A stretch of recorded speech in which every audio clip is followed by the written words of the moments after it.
Well, on a day that I think the Texas Rangers, given how they've played recently, could say they very much needed it, Jacob DeGrom once again took the hill and was prime Jacob DeGrom. Yeah. I think at this point, he looks like the guy that pitched in New York so well, and whether or not it's sustainable for the whole season is obviously going to be the question that everybody's going to ask. Right, because the question isn't, is Jacob DeGrom capable of being unhittable in any one given start? I think the answer is yes. I'm pretty sure if you had to isolate purely to one start, he might be up there with list of guys you would take just purely on stuff alone.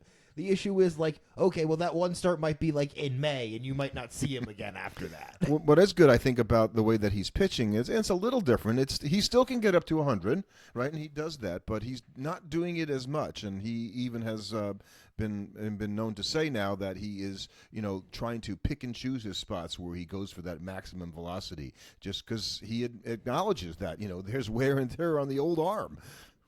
Right, and the Rangers need him. They're 3-7 in their last 10, with the other win coming in the other game. Two of the wins coming in DeGrom starts, basically.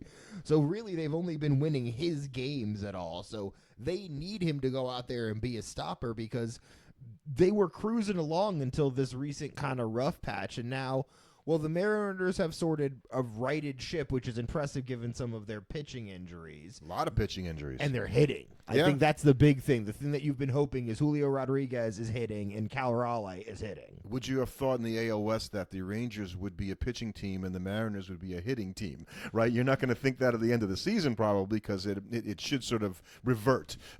Right, but I think the good thing if you're the Mariners is that your offense isn't getting off to a start where they're getting in their own heads early, because we've seen that happen. I've seen that happen with Mets teams, where a team that kind of knows it's a little bit offensively challenged starts off the year struggling. We've seen that with Mets on base years, where they can't hit with anybody in runners in scoring position, and you can see every time a guy gets up to the plate and there's somebody on second or third that the guy at the plate is just pressing so hard because he knows, oh God, we've been terrible at this all season. Right. I gotta get a hit here. Right. And so for a team like the Mariners, whose offense knew, oh God, we can't let our pitchers down yet again, to get off to a good start, even if now you have a bad game or two, it's not going to weigh on you the same way it would if you had gotten off to a slow start offensively, even if you had a similar record to what you have now. And it's a different voice, right, in the clubhouse. Dan Wilson is the manager there now, and I think they kind of had to do what they did with Scott Service and just turn the page and do something different because it wasn't working. But the Mariners, while they occupy first place, I wanted to go back in time and ask you, now, I know I picked a strange team to finish second in the AL West this year. And who is second place in the AL West right now? I just refresh my memory. The Oakland Athletics. Well, they're not from Oakland. Oh, well, and they don't want to say they're from Sacramento because they really don't like mentioning that. The Athletics. Right. Which, only for this week, because it's probably not going to last, but I picked them somehow for second in the division, and I had them very different than I did the Rays, right? And I want to talk about the Rays as well as that. But the A's are in second place, and in fact, with the Rangers' victory today, all the teams except for the Angels are 500 or better in the AL West, which is not something we were thinking about a couple of weeks ago. No, I think, however, the shelf life of the Athletics as a second-place team is short-lived, because I think, like them, they are a team that is there's another team that's drastically overperforming to them in a similar fashion, and that is the Cleveland Guardians. In that those are the only two second-place teams in baseball right now to have a negative run differential. They're both negative.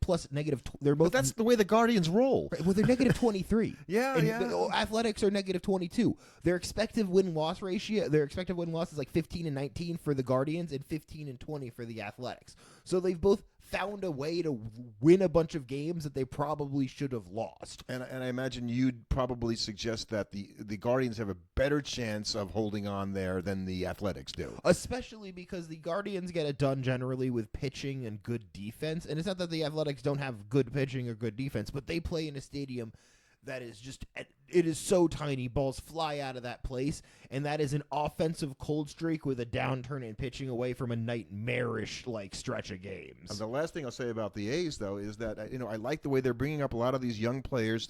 Players who haven't played in the major leagues are stepping in and out of the lineup, and they're kind of testing pitchers. A guy had his first start the other day. They got Nick Kuntz over there who had a hit in his first at bat. It hasn't really gone so well for him since. So I like the fact that look, we weren't expected to do anything. Let's go through the system and see who's good on our team. There's a couple other things you have to be worried about if you're the Athletics. You're 13-7 on the road.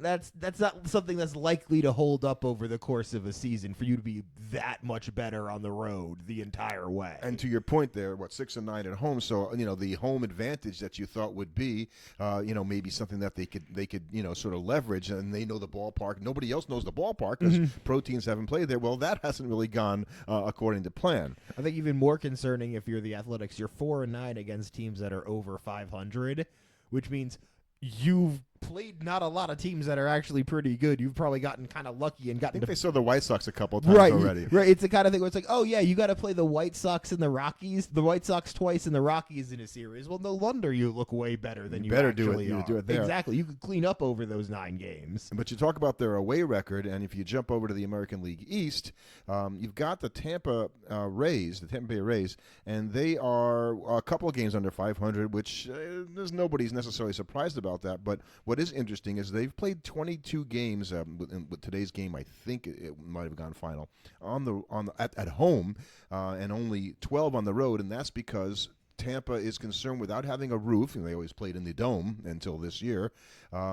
They get a lot of rain in the summertime, and so the Rays are concerned about lots of rainouts, so they put them on the road at home early in the year, and obviously playing in Tampa in April and May makes sense in a lot of ways from a weather perspective, but they're going to have a massive, road swing, where they're going to play a lot more road games, and I think that could bury them when that happens. Yes, but I think it's not out of the ordinary, actually, when you look at the teams, because they've only played 2 less road games than both the Marlins and the Astros. They've both played 14 road games only. And they still have a lot of home games left, though, in this stretch, I'm saying. So they're still, so it'll be interesting to see especially if that ratio gets even more pronounced, like if they play a stretch of 10 out of the next 12 at home, all of a sudden it balloons even further, then yeah, that could be really rough for a team that didn't have high expectations. If you all of a sudden go in, the middle of the summer, you have a big long road trip where things just go wrong, it could keep going wrong for a while. And I watched the Blue Jays play this week, and I watched the Red Sox play a game yesterday against the Twins. And just watching this, I scratched my head going, why aren't they better? And most of it is pitching, I think, for both clubs. I mean, Joe Ryan has pitched a good game for the Twins. But the Red Sox, they've had some injuries in the pitching staff. Obviously, Walker Buehler went down. That causes you to go deeper. They just got Brian Bayo back. And, of course, I picked the Red Sox to win the division. So I'm a little annoyed that, they look like this team should be mashing. And they're hitting, but they lose Tristan Casas. And now they got a problem. The Red Sox, unfortunately, kind of still have the same issue from last year, where they kind of find ways to lose ball games. And they have a manager who I believe is great, and that shouldn't be happening. But because it's not just from a strategic standpoint, it's from an execution standpoint. Relievers come in and they can't quite hold up leads. They don't have a particularly good defense, even with bringing Bregman in, because moving Bregman over to second, it's not the most valuable place you could be playing him. No, and that's why he's playing third, and he's been mashing, by the way. I'm not saying he's been hitting poorly. So that's been a great move for them and there. But they lose Casas, and it makes you wonder. And we had a quick chat about this. So Devers, who said he wanted to be a third baseman, and Alex Cora convinced him to be the designated hitter. Well, now you kind of need him at first base because you don't have Casas is gone until next year, right. So they don't have. He's an afterthought. And the wonderkind, the Roman Anthony, I like to talk about is tearing it up at AAA, but he's an outfielder, so he's not going to play first base. There's not a place for him. There's no place for him to play. But getting Devers in, at the first base. Now the question is Cora has to very delicately go back to there. Well, I know I said you're going to be the DH, but how about we look at the first base thing? You'd much rather have Devers go to the management and say, look, I know what the team needs. I know I'm willing to do it. You want me to play first, I'll play first. That hasn't happened. It's only been a couple of days, but I find that a little bit interesting that it hasn't happened already. So I'm definitely concerned about the Red Sox. Right. I think there's a lot to be concerned about there, in as much that the pitching isn't going to suddenly get way better, where they as a team are suddenly going to get a bunch of wins that way. And luckily for them, that division seems like it's going to be a dogfight sort of the whole way. The Yankees never really separated. And so all those teams, Tampa and Toronto and Baltimore, are all going to hang around. And unless Baltimore fully implodes, let's not preclude that as a possibility. They could fully implode. I don't this year. disagree with that, by the way. And if that happens, then you're only really dealing with 4 teams. But the Orioles are a team with enough talent that they would still be annoying to play in any given series. Well, let's skip to something that we were also talking about off air, and that is, it made me ask you the question, so which managers then would Brandon Hyde be one of those managers in Baltimore who is vulnerable of being fired during the season? Right. During the season, I think, is an interesting thing because there's a lot of guys, I think, after the season that could be vulnerable that might not be vulnerable in season. But if you're the Orioles, are you thinking we should be good this year now in competing, or is the fact that they didn't bring in any pitchers when they lost Corbin Burns and they're leaning on Zach Eflin being number 1 and he's not even healthy all the time, how could they possibly have enough pitching for them to think they're going to be competitive? 100% agreed with it. At the same time, not signing Corbin Burns didn't make Adley Rutschman and Gunnar Henderson forget how to hit. Yeah, but the pitching has been the problem there. Right, but their top guys are not performing Agreed. in that lineup. So, you can't expect you can't be sitting there criticizing the moves that the front office didn't make. It would be a lot easier to do that for me if your stars were producing. They say, yeah, get these guys some help. You're letting them down. Right now, they're letting themselves down. I don't think there's any other team. Do you think John Schneider in Toronto is a guy who's maybe in trouble? He's an after the season guy, I think. And you don't think Ollie Marmol in St. Louis, maybe, but they seem to love him there, so probably not. I can't figure that out. Who's in Colorado right now? Bud Black. Well, you can't, just the same reason you can't fire Kevin Cash in Tampa, because they're playing in some stupid ballpark. It's not even their ballpark. I mean, just keeping the team together this year is going to be hard. No, talk about the Rays. I'm talking about Bud Black. Colorado's just so bad; they have no players. Right, but it's the kind of thing where it's like if you're so legendarily bad, that's sometimes a reason why it's like you could. But Bud Black you wouldn't do it in season. I think at this point, because what are you going to do unless you've got somebody you really think is better? Right, and maybe Baldelli in Minnesota. Yeah, I'm with you there. And again, whenever you pick a manager out, and I picked out Derek Shelton of the Pirates, going like, I have nothing personal against these guys, but just just make a change. And by the way, changing the manager in Pittsburgh, which is why I don't think Shelton is one of those guys, isn't going to make the Pirates a division contender. Changing the manager for a team midseason, the Twins maybe. It's usually because you're only doing that because you had expectations of some sort. The Pirates, I don't think, had enough expectations where you would go, okay, you know what, we need to shake things up because this team is not achieving the expectations, and we can't change the players, so we'll change the manager. The Pirates aren't in that kind of position. Agreed. There's not a lot of teams that are in that kind of position because there's really 3 teams that you could say are dramatically underperforming right now, and they're arguable, and one of them is arguable. And should be contending. Right, and one of those teams I think is arguable, in that you have the Orioles, the Braves, and the Twins. Those are my 3 underperformers right now, and really only the Orioles and the Braves are the teams that you point at, and really just the Braves that you point at and go, well, that's a real contender this year. That's not playing And the Braves, you're going to, I would say give them a pass, but Strider's, going to come back again. Acuna's right, but those guys back. Right. Those guys, they were bad independent of that. They're coming. Again, I wouldn't bet against the Braves to make a run here. Right, but at the same time, they need to start making that run. Yeah. You can't be sitting in the position where, well, okay, don't worry, we got to be afraid of the Braves. At a certain point, it's like, okay, well, there's still 6 games under 500 at the All-Star break. That's not a good look. Well, when we do, if we do the podcast next week, or we're trying to schedule the This Week in Baseball podcast for next weekend, and that'll be another 7 or so games from now. So at that point, believe it or not, in mid-May, you're going to have played a quarter of the season. It feels like this season's been endless already. You kind of have a good preview of where teams are. Yes, that's 75% of the schedule left, but between the first quarter and the second quarter, time starts running out. Yeah, you can't lose it in the first quarter, but you can put yourself in a position where it's going to be really hard, like the Mets did last year, and they managed to pull out of it. Turned it on. Wouldn't want to gamble on doing that. Right. The Mets turned it on about as late as you can humanly turn it on, and they had to play at what is an unrealistic pace to expect your team to generally play at. Yes, some teams can hold it, but you really can't expect your team to hold a high 600 to 700 winning percentage for an entire season. It's not normal. No, and when we didn't talk about, I don't know if we mentioned the two best teams in the Central in both leagues, and that would be the Tigers in the Central Division, and they're just quietly in first place now and look like a better team, I think, than I thought they were going into this season. I think they're much more well-rounded. They're a very well-rounded team, which I think is kind of different from their cross-central counterpart in the Cubs, which is just we are going to mash the baseball, and there's nothing you can do about it. And there is a guy, PCA, and we didn't talk about him last week, but got to talk about him this week. He sustained it again for another week, and so I with 6 home runs and 12 stolen bases, and figuring out how to hit the baseball hard. Forget about the speed, right? That's evidenced by the stolen bases, but his speed in the outfield as a plus fielder, he might be the best center fielder in baseball defensively right now. Well, and what's that allowed is that's allowed a couple guys to kind of quietly fly under the radar because Seiya Suzuki is right there with him in terms of hitting for power, and Carson Kelly has come out of nowhere to have an unbelievable season so far. Yeah. I mean, he's platooning, so you wondered if he was going to play all the time. He's only hitting against lefties, but he's mashing lefties. He is mashing, and the Cubs are in good shape. The Mets will be going there soon as well.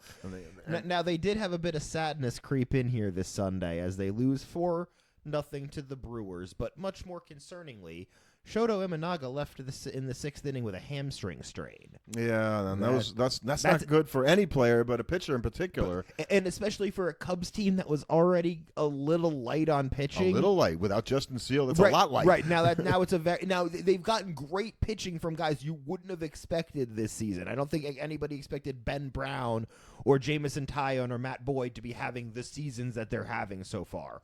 But you don't want to be in a position where you're going, okay, we're running these guys now out for a while, and we need them to be amazing. The best thing they have going for them, in my opinion, is they play in the NL Central, and I'm not convinced Milwaukee is in it for the long haul this year. I don't believe in the Reds in being a division contender, maybe a wild card contender at their best. Well, I think the issue you're going to run into this year is the wild card in the National League is going to be cutthroat to get in. It is. Because you're looking at the way that even if a team runs up and catches the Mets in the NL East, possible. Could happen soon. It could happen soon. But that means you've got a good team there in the wild card.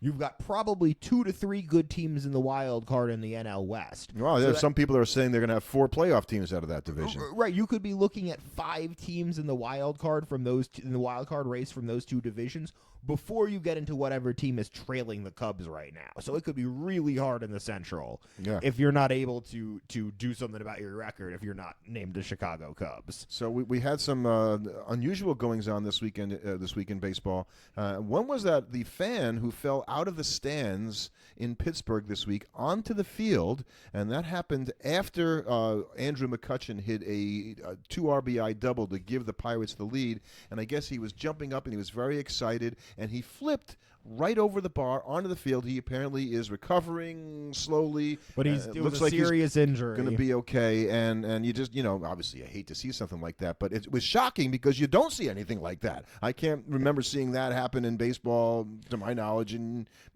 ever. It's happened. I think I remember there was a serious injury. I say maybe within the last, but definitely within the last 15 to 20, maybe last 10 years, but I'd say definitely the last 15 to 20. I do remember there being a falling death at a game.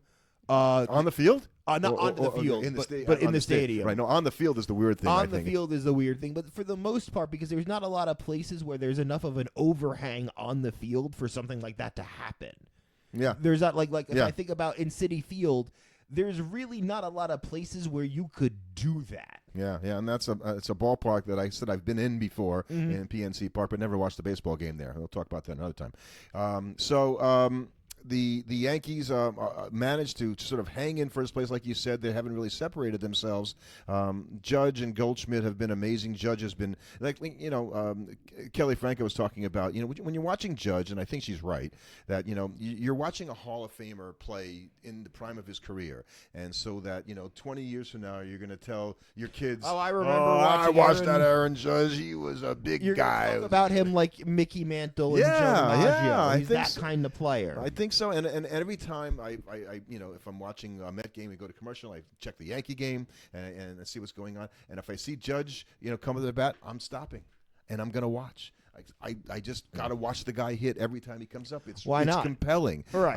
And the guy that was protecting him, Jazz Chisholm, who kind of was turning into a bad version of Brandon Nimmo in that he sold out for power so much for the Yankees that he kind of gave up the average, and so he was protecting him as a power hitter with the home runs and so on and so forth. But he's got an oblique problem, and that's really bad for hitters. Could be 2 months before we see him again. And it's really bad for the Yankees, just general team construction, because who are they going to go put at third? Any other second baseman? Well, it's just a mess that they have in terms of the infield, because they were kind of bouncing Jazz between third and second. Well, he'd settled over back at second. And third base was the problem this year for the Yankees, which they hoped DJ LeMahieu was going to be the guy, but he hasn't played this year. Right. And the only thing you can have confidence about him doing at third base is fielding the baseball. So hitting-wise, at this point, I don't even have any confidence in him anymore. Jazz was there at a steady second. Right. He's not. And Volpe came up a little lame yesterday. So the Yankees have some definite concerns with some injuries. And injuries have been a general problem. We saw a bunch of pitcher injuries last week with Blake Snell, Walker Buehler, Corbin Burns, and Merrill Kelly all coming down with injuries. So that's a lot of pitcher injuries, with Glasnow already kind of coming down with his own strange injury. There's a shoulder thing, but they couldn't really identify it. And anytime Glasnow's got an injury, you're thinking, oh no, here we go again. I mean, the guy just I think last year was the most innings he ever pitched, was like 125 or something like that. So for a guy who got a giant contract from the Dodgers, he simply just can't stay on the field enough to have him be I guess a contributor, that they really need. The Dodgers need pitching, and Glasnow is really important. They lost Snell also, as we talked about. Right. And it's like, you're like, oh, well, they had so many good pitchers, and I'm sure the Dodgers like, yeah, but we didn't want to actually have to be using all of them due to injury. So I'm sure there's a bit of frustration that's starting to develop there. Yeah, and and I think that from the pitching standpoint, we're already tapping into AAA and AA pitchers at the major league level, and I wonder when we're going to run out. Because even within your own team's organization, you're like, who's pitching for my team? We needed to call this guy up, and they're like, well, he's in the organization, and I think that happens all around baseball at this point. And when it comes to starting pitchers, I mean, we're already seeing it with the Mets. There have been a couple guys that have entered games recently, or I'm like, who is this guy? Where'd they get him from? That happened today. Wallace was in the game pitching, and I'm like, I have no idea who this is. Yeah, and and that was not the first. There was another guy that came in before that I was also like, I don't know who this is. So I wanted to mention a couple of things this week. I don't know if you read the piece about the strike zone change at the major league level that sort of, I don't know, under the radar. They're calling it tighter, and the pitchers are saying they really didn't communicate that, to them. But data is showing that this season's strike calls are the most accurate since StatCast began tracking those pitches in 2015. Now, it hasn't gone up dramatically. I think it's about 87% or something like that. But the idea is that the umpires obviously had something sent down to them to say, call it tighter, and to my great surprise, they kind of are able to do that. Right, and what we were seeing is that they were given about 2 inches of buffer in 2024 on what the current strike zone is, and they've shrunk that to just under an inch. So what that's telling you is that you're not getting those calls, and I saw it. We're seeing it more and more today, where you're not seeing those balls that are just a ball length off of the plate being called a strike, and that was something you saw pretty consistently previously. Nothing to speak of when it would be like a ball and a half length like it used to be, that you could get some guy pulling into pitch and be like, okay, I guess that was a strike. But I didn't get too excited about reading that, and the pitchers are like, oh, they didn't really tell us this was going to be. We have to find it out, sort of along the way. Like, it's still not right enough. I mean, they still make too many mistakes, the umpires on pitches. And not because they're not good umpires or able to call it. It's hard. It's hard to do that, to call it right. The ball's moving in 32 different directions. And as cameras get better and our ability to see from all of these different angles get better, it becomes more and more obvious more and more quickly when they're wrong. And we can see in HD from, 7 different viewpoints how the umpire messed that call up. And we're going to replay it a zillion million times, so you know for a fact they is were it really public wrong. shaming. And then for the whole plate umpire afterwards, we're going to release a Flog report him. card, and we're going to see like, oh, Yes, these are all the yes. calls you got wrong. Here are the 3 worst calls you got wrong. Right. Right. Yes, And exactly. like Just be not a better. lot of professions have their get a public horrible. report card released like that. So It's not horrible to be an umpire, but it is horrible to have your report card shown to everybody every Right. single day. and that they get better and better year in and year out, and we get more and more annoyed. Now, interestingly, perfect. that what we've seen this year is that they've gotten much better at calling balls this year. They've jumped up in percentage points considerably, but they've actually dropped a little bit in called strike accuracy because they're trying to shrink the buffer zone. Now there are some borderline pitches that are going the other direction. Right. I can see that. One guy who hasn't had a problem with the strike zone change this year is Jose Quintana, who was picked up after the season started, I believe, by the Milwaukee Brewers, and somehow the former Met, who pitched 2 pretty good seasons for the Mets, I believe, is 4-0 and pitching to a 1.14 ERA. Hey, good for him. Let's see keep him up the whole season. And he had some great starts last year. A lot of teams going, man, why didn't we go and get that? The Mets are like, oh man, why didn't we go and get that guy? So good for him. I wanted to talk about another pitcher too, then only because I kind of think we lose track of guys who don't succeed as much and who might have had a chance to be good pitchers, and that's Michael Soroka. Mm-hmm. And I don't remember, as a Met fan, you would remember because when he came up for a few games in 2018, but in 2019 he had 29 starts and he was very good. Really good He that was really year. good. It's like, oh no, the Braves got another one of these pitchers. And then he like, vanished. And then because he got injured, he's only had 53 starts in 7 years. Right. When you really when you say it like that, you realize how small it is. It's like that's like 8 starts a year. Oh, right. wow. Because he didn't pitch for like 2 years, and so this guy, he pitches, he comes back, he gets injured, he gets released and goes to another team. Well, it's even worse because he made 53 starts in those 7 years, with 29 of them coming in one season. Right. So in reality, he's made like 24 starts across 6 seasons.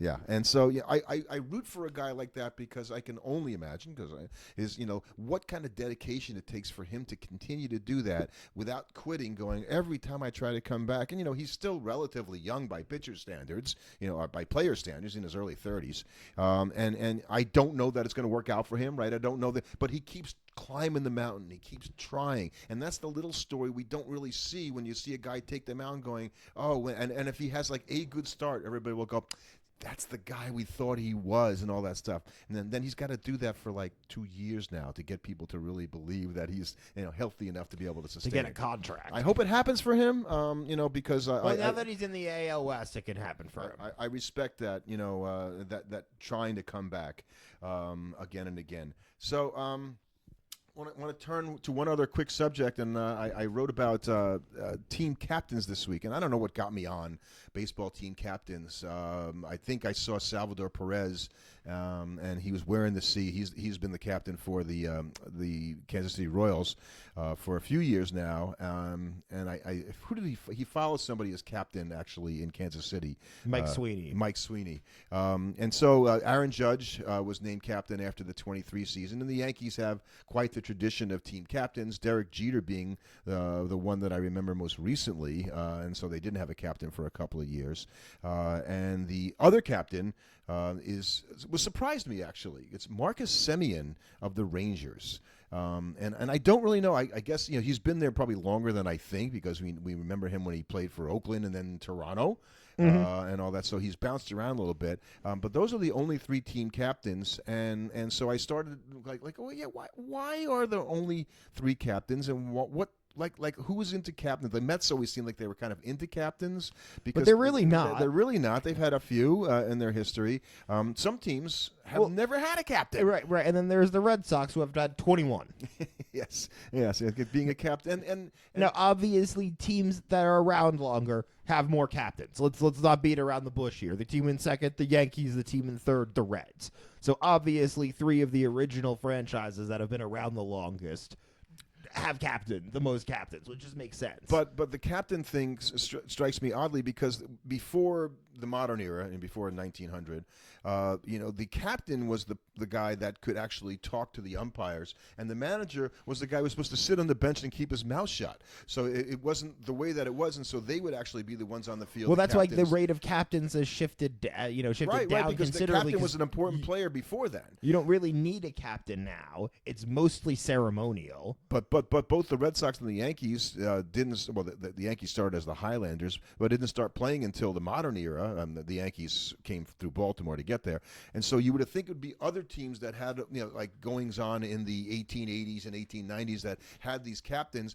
and it's not. Well, so, right. Now, part of it is when we start tracking this, we really only pay attention to captains' names since 1901 at the start of modern baseball. So I'm sure the Cleveland Spiders had a captain or two, despite how bad they were. Hopefully, it was Christy Mathewson who had a great year with them there. But yes, I think the fact that, like I said, the Cubs and the Tigers have never had a captain, that really surprised me. Like Ty Cobb was not a captain. I guess he was a kind of an asshole, but you didn't make him a captain. You're just less likely to run into having lots of captains nowadays, just because players don't stick with teams for as long. So because of that, you're not as likely to get guys named to a captaincy, because it requires not only the guy being there for a while, but him being good enough and sort of the leader of the team enough where they want to give him that honor. So maybe Lindor gets that coming up here. That kind of seems inevitable given his role within the team, but I think they've also been hesitant to do that because, if you're going to give it to him, why not Pete?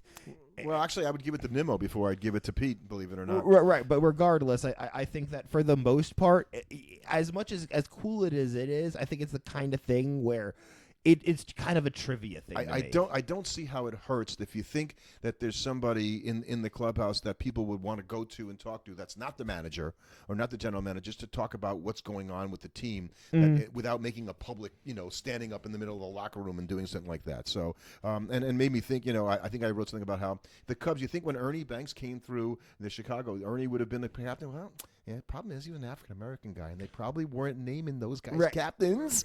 Yeah, there's a lot of They barely let him play until 1947, so they didn't let him play at all, actually. So teams that have had a few captains, and they're normally players that have done that. But I'm just surprised that more teams don't say, well, sure, let's have. I think the fans like it. I think it's fine. I don't see how it hurts. I think the fans. I think it meant more back in the day. I think now it's a social media post that you go, oh, cool, and that would pretty much be my reaction. And then they would talk about it occasionally during the games. Oh, Lindor is the captain. Like nothing about my day-to-day experience of interacting with a team is different if Lindor is named captain or not, because he's still going to do the same number of interviews. So nothing's going to change. Yeah, I just feel like the spokesperson for the team, if you will, and that's why. But you don't need a captain's on your jersey to be that. No, and right now everybody is quotable, and so that and you're allowed to talk to the press in a way that you weren't formerly. Why wasn't Freddie Freeman the captain of the Braves? Well, had he been captain of the Braves, you probably can't trade him. So it was as easily. So that's another reason why you might not want to do that, because you can. You're marrying yourself weird to this guy, right? It looks weird, that does that. The Phillies haven't had a captain since Mike Schmidt. Why isn't Bryce Harper the captain? Is he not a likable guy? Is he not a leader in the club? Would Schwarber get mad, or Wheeler, or Nola, or I don't know. I don't understand when a guy gives his life. The Mets had David Wright as their captain, and that's great. I'm not sure why he was a captain and other guys aren't, but we like David Wright, I guess, and we want him to be a captain. So it seems arbitrary sometimes. It also could be the guy. That could be the thing. It could mean something to some guys, and other guys don't care. David Wright might have wanted to. He was Captain America. That was his nickname. So being the captain mattered a lot more. Bryce Harper might not have any interest in being team captain. So he's like, no, don't name me team captain. I don't want to deal with that. And I found also that only one player managed to be captain for more than one team. And that's kind of, how could that happen? And it was Leo DeRocha. He keeps coming up, by the way, and I do research this because the Zelig of baseball, Leo DeRocha. But captain for both the Dodgers and the Cubs, I think. So, which, you wouldn't think him as that kind of a player, as being, that great for that team. So, I think that, there are guys that are out there that could be named captain, and as you say, probably because it isn't that important, and you don't want to marry yourself as a team to the guy unless you absolutely Have to. believe in it, or because no one's clamoring necessarily. Are Met fans clamoring for Lindor to be the captain? It's purely a ceremonial thing. So unless you have a reason to do the ceremony, why do it? Yeah. Well, that's what happens, and I just think that teams could be more opening to that kind of stuff. But apparently, I'm wrong.